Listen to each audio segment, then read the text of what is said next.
Երկնակստի չինկերեմ երկու բարի ասել, չի լսում են, լավ են լսում։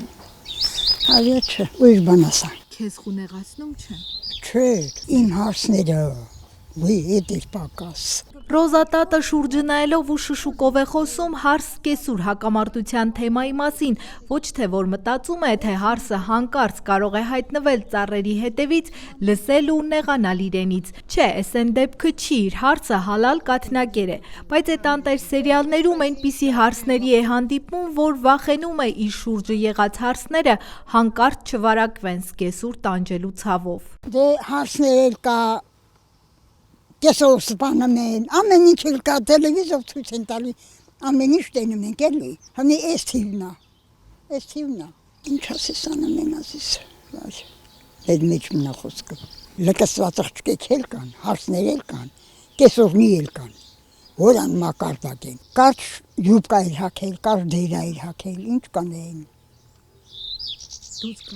դուս կանեին, հա ազի կան, ճիշտն եմ ասամ,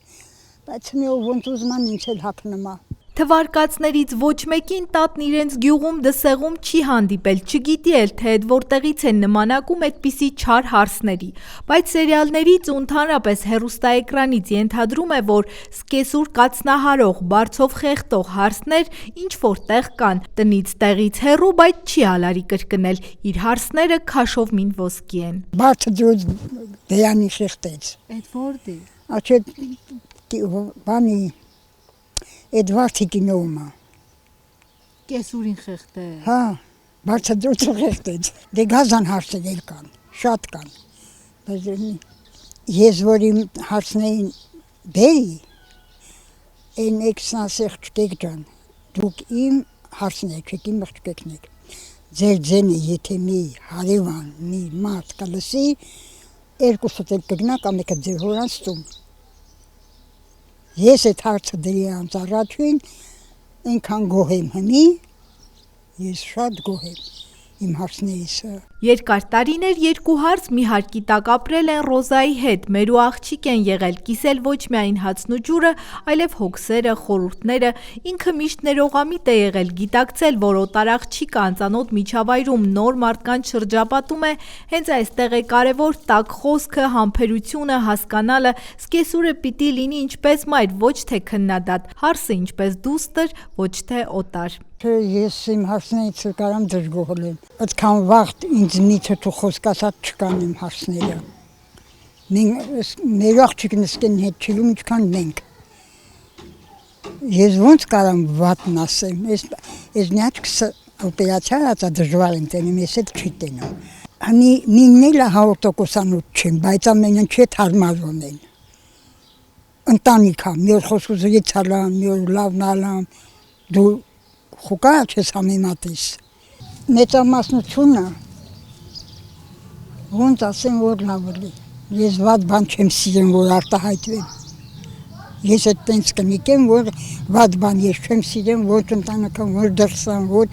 հասարակության մեջ չեմ սիրում ես, վատ մարդկանց։ Ես իմ հարցներից չեմ դժգոհել, իմ աղջիկն էլ ուրիշի տանա։ Ես ոնց կարամ դժգոհել, ինչ տարբերություն, ուրիշին է իմ տանա, իմ երեխենա։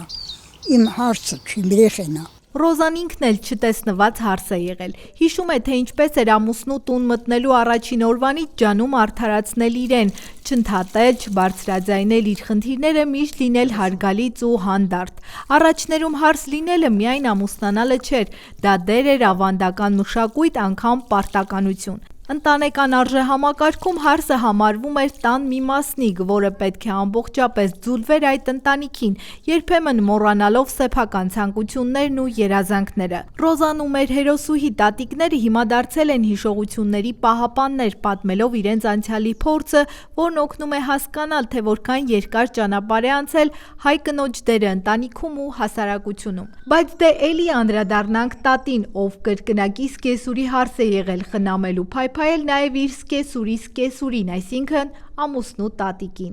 Լամինը համարցակրի տեսողներին մինը մի բան ասի։ Ես եկել եմ, իմ ամուսինը տատա ունեցել, տատ, հորական տատա ունեցել, ես իմ կշտինա մահացել, ես որ եկել եմ ստի։ Նա եթե իր տղեկը ունեցել էր 3 տղա, եթե նա իր տղեկը իրան հաշուտեղ չէին դնել, նենց կռիվ կլեր։ Բայց իրան ծնողի ասած խոսքը պետքա նրանք մերժել չէին, այդ ձև ենելի։ Ամեն ինչ փոխվել է։ Առաջվա դահերին կուլտուրական էին, իսկ հնիկվանը հնի երիտասարդություն չկա, հասկանում ես,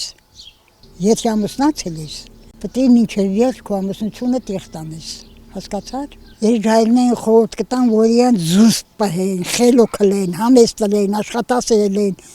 ընտանիքին նվիրված լինեն, ես այդքան եմ ուզում։ Բայց ամուսնու հյուրաշատ տանը համեստ աշխատասեր ու նոր ընտանիքին նվիրված Ռոզայի հոգին դուրս էր եկել եկող գնացողի առաջ սուփրա սեղան բացելուց ու մեծ ու փոքրի ոտքեր լվանալուց։ Բայց մի երջանիկ օր էլ քաղաքից հյուր եկած ամուսնու քեռին ավանդապաշտ այդ օջախում վերջ դրեց հարսի տղամարդկանց ոտքերը լվանալու գեղական ավանդույթին ու փրկեց Ռոզային իր համար արհավիրք դարձած ոտնլվաներից։ Հոպ, ստոպ։ Նիքերի ունենք ալավերդի, շնոքով մարդ, ակուրատնի մարդ, կեսով սաղտերնա։ Ես նոր եկած հարսեմ, դե ընդով հարսները, կեսրարի, ոտները լվանեին։ Էդ մեր քերին եկել էր մեր տուն, ուրիգունը մեր տանը մնալտ էր։ Միշտ ես ջուր էի դնում, կեսրարի ոտները լվանը։ Այդ քերին որ եկավ մեր տուն, ուրիգունը ջուր դրի, որ ոտները լվանամ, կռացա որ լվանամ, թևիցս վեքաշուտ ասավլա կանգնի։ Կանգնի աղջիկ ջան ասավլա, այդ ինչ ես անում, ասի ոտներ լվանում եմ։ Ասավ ես թույլ չեմ տալ, որ իմ հարսը իմ ոտների լվանա։ Խի ես 2 ձեռը դու ունես, 2-ը ես ունեմ։ Չեմ կարա ես իմ ոտների լվանամ։ Այդ մարդը մաքուր կտարվեց տենց։ Այդ նամից հետո ես ոնչ ոտը լվացի, ոնչ տեսարից ոնչ ամուսնը զոննա ուզնրա։ Այդ ադատը մեր քերին վերացվեց։ Այդ երկում ձեռը դու ունես, 2-ը հարսն ունի, դուք ձեր ոտները լվայելի։ Դեն դու այտենց ադատ է դասիս։ Ախր հազիվ 20 տարեկան միամիտ աղջնակ ու մեծ ընտանիքի հոգսի տակ, բայց ճարն ինչ ամուսնացել էր, պետք է հնազանդ լիներ։ Դեռ երեխա չուներ, որ ոտը տեղ բռներ, բայց արդեն մայրություն էր անում նաև ամուսնու փոքրահասակ քույրերին, ապագա տալերին։ 3 տալնում էի։ Նինը պուտուրերիմ գշեն, ես եմ ստի ամուսնացրել։ Մենք տալս էլ շահալ էր ամուսնացել, բայց քաղաքում են ունեին գնացին։ Միջնիկ տալս էլ էր քաղաք ամուսնացել։ Իրանք ամուսնացան, ես մի տեքր ունեմ, որ իմ աղբորիցը ես չեմ ջոգել։ Ինքան մենք սերով ենք ելել, հետ տեքրական անգանոցով սերով ենք ելել։ Ինքան ես պատմություն ունեմ ասելու, որ ասեմ մինչև ժամի 10 ռիգվա հետ չանել։ 88 տարեկանը Ռոզա տատը, ինչպես ասում են, կրկի տարագաշարժ գործունյա պարապ նստել չունի, ջահել ժամանակ էլ պեցի կտորեր, աշխույժ ակտիվ կոմերիտուհի ուսման առաջավոր գեղեցկուհի։ Սոցիալական ցանցեր չկային, որ հիմիկվա աղջիկների պես նկարները դներ, ծուռումուռ նկարվեր, տարածեր ու հարսնաբազար սարքեր։ Դրանք չկային, բայց հավանողների պակաս չուներ։ 19 տարեկանում հայրական գյուղի մարցի կեսն արդեն հոր դուրներ եկել խնամախոսության, բայց դե կարգեր մի քանի անգամ ետ էին ուղարկում, ասում էին մենք մարդի տալու աղջիկ չունենք, որպիսի խնամախոսները գնան ու գան, միջնորդներ գտնեն, որ հասկանալի դառնա, թե ինչքան շատ են ուզում հարս տանել Ռոզային, բայց դե գնացողը գնում, նոր եկող էր գալիս ու ամեն ինչ նույն կերպ։ Այսպես գուցե երկար շարունակվեր, եթե մի օր իրենց դուռը չգային Դսեղցի սիմպաթիչնի Ռաֆիկի ծնողները, հենց Դսեղցի ջիգիթն էլ դարձավ իր ճակատագիրը։ Ինձ շատ ուզողնիկ ալ, բայց չէր հարմարվում։ Ես մինչ թողանս գեղիցը 10 հոգի ուզողնի եկան, 10 հոգի, բայց չհամակերպվեցինք, հմի կողքան ամուսնացել է։ Հա, զիսիվն տղա է, սիմպաթիչնի տղա է։ Հա, ինքը լեսպոն խոզմա, փայտամշակման կոմբինատը սողոցավար աշխատեր։ Ընտանիք ենք կազմել, երեխաներ ունեցել, միար հետ սերով աշխատել, ապրել, իմ երեխաներին պահել, ամուսնացրել, բանակ ուղարկել, բանակից եկել, թողնեից ուսումի տվել, ավարտել են, մինը դասատու, մինն տուրիստական գծով վրացան, մի ամուսնացել են, իրար հետևից ամուսնացան երկու քվորով, մեզ տղես երկու աղջիկ ունի, պուտուր տղես էլ մի աղջիկ մի տղա, մին նաբարան ամուսնացած աղջիկը, տղես էլ գնացել է Խոպան։ 3 երեխա ունեցան, միասին տուն տեղ դրեցին ու մինչև վերջերս երջանիկ ապրեցին։ Պապի մահից հետո էլ Ռոզան իրեն երջանիկ է զգում թոռներ ծոռներով, միայն թե տղա թոռներից ամուսնացողները քիչ են, տատը մի նամուսով համեստ հարսնացու է փնտրում։ Անտիր հարսնացու եմ ուզում, որ իմ տղին հարմարելին թոռանա։ Սիրուն, շնորհք։ Սիրուն, համեստ, ընտանիքի աղջիկ լի, դաստիարակված լի, դիպլոմը դեմի, կարևոր չի։ Եզանել եմ դեմ, կարևոր չի, մենակ մարդու աղջիկ լի, խելացի մարդու աղջիկ լի։ Այնքան մեր գեղն միսրու տղեկ կան առանց ամուսնանալու, իմ թոռանս են գերտնքն են։ Բրավում են, քյավթարում են։ Ինչ անեք, չեն ամուսնանում։ Ժամանակը չի ասնա, դարում են 30 տարեկան ժամանակը չի, տոշան տղա դե ամուսնացել է, ընտանիքովն են, գնան մոտով շիղճկեած ետևից, հասկացար։ Բայց դե կյանքում տո նաև իր տեսած սերիալներում խելոք ու համեստ աղջիկներն էլ մեկ բախտ չեն ունենում, նկատում է տատը։ Այն սերիալի իր հավանած աղջիկն օրինակ իսկն իր սրտի է, զուսպ, խոնար, բարի, բայց դժբախտ։ Տատն էլ իր հոգսը մոռացած նրա ցավով է տառապում, մի հնար լիներ բերեր իրենց գյուղ մի լավ տղայի հետ ամուսնացներ, երջանկացներ։ Խելոք է, բայց դե միան բախտանալ տեսա, ներկած գալիս է։ Այդ տղեի գլխին էին աղուբաթը բեիլ տեն, որ լասպասի։ Եկել է ուն չեկել է սաղեն, անում ինչ են աղջկա, կնաբերատալի ինչ անամ։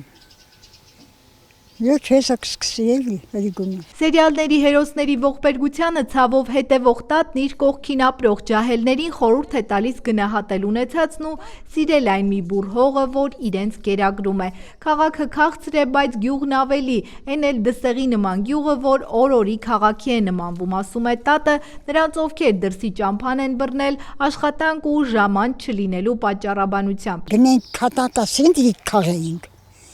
Մեշոքներ դե ավտոբուսը բանում էր, գներ դեր, բերեինք,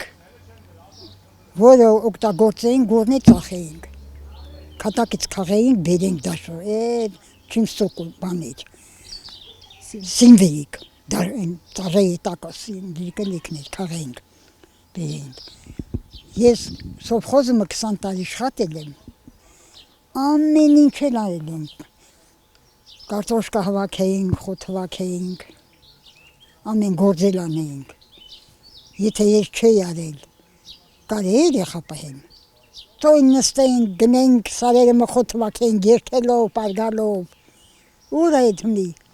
վերացավ, ամեն ինչ վերացավ։ Իսկ տատը շնորհակալ է կյանքից ու բարձրալից, որ ապրում է, առողջ է, կարևորը սիրով շրջապատված, իսկ ուզածը միայն խաղաղություն է։ Շնորհակալ է նաև մեզ, որ մեծերին չենք մոռանում, հիշում ենք, գնահատում։ Մերի Կոլոլյան, Դավիթ Թամազյան, Դսեղից, անկյուն գումարած 3 հեռուստաընկերության համար։